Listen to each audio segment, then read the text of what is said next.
ပြင်သစ်အသင်းဟာ2026ကမ္ဘာ့ဖလားရှုံးထွက်ပွဲစဉ်မှာဆွီဒင်အသင်းကို3-0 ဂိုးနဲ့အပြတ်သက်အနိုင်ယူပြီး16သင်းအဆင့်ကိုအခိုင်အမာတက်ရောက်သွားခဲ့ပါတယ်။ဒီပွဲရဲ့အဓိကဇာတ်လိုက်ကတော့အသင်းကောင်းဆောင်ကီလီယန်အမ်ဘာပေဖြစ်ပါတယ်။အမ်ဘာပေဟာ2ဂိုးသွင်းယူခဲ့ပြီးပြင်သစ်အသင်းရဲ့တိုက်စစ်ကိုအကောင်းဆုံးဦးဆောင်ပြသခဲ့ပါတယ်။ကျန်တဂိုးကိုတော့လူငယ်ကျယ်ပွင့်ဘရက်ဒလီဘာဂိုလာကသွင်းယူပေးခဲ့ပါတယ်။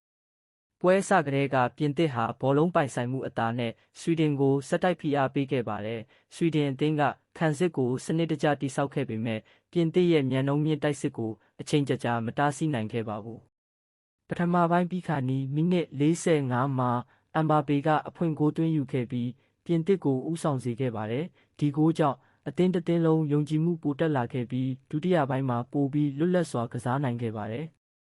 ဒုတိယပိုင်းမိနစ်52မှာဘာဂိုလာကဒုတိယဂိုးထပ်မံသွင်းယူခဲ့ပြီးပြင်သစ်ရဲ့အနိုင်ရလဒ်ကိုပိုမိုသေချာစေခဲ့ပါတယ်။ဆက်လက်ပြီးမိနစ်83မှာအမ်ဘာပေကသူ့ရဲ့ဒုတိယဂိုးကိုသွင်းယူနိုင်ခဲ့ပြီးပွဲရလဒ်ကို3-0နဲ့အဆုံးသတ်စေခဲ့ပါတယ်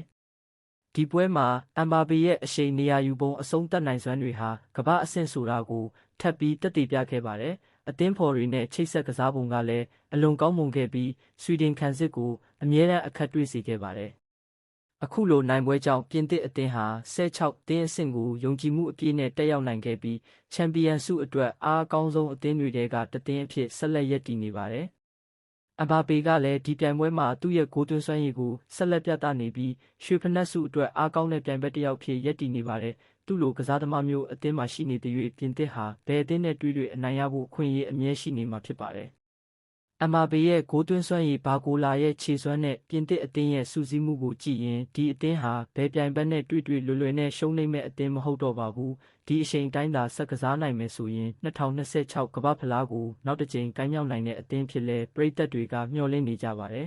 ။အခုတော့ပြင်သစ်ဟာရှုံးထွက်အဆင့်ကိုကျော်ဖြတ်ပြီးနောက်တစ်ဆင့်ကိုတက်လှမ်းသွားပါပြီ။ကွာတာဖိုင်နယ်မှာသူတို့ရဲ့စွမ်းဆောင်ရည်ကဒီထက်တောင်ပိုကောင်းလာမလားအမ်ဘာပေကလည်းနောက်ထပ်ဘယ်နှဂိုးအထိသွင်းယူနိုင်မလဲဆိုတာဘောလုံးပရိသတ်အားလုံးစိတ်ဝင်တစားစောင့်ကြည့်ရတော့မှာဖြစ်ပါတယ်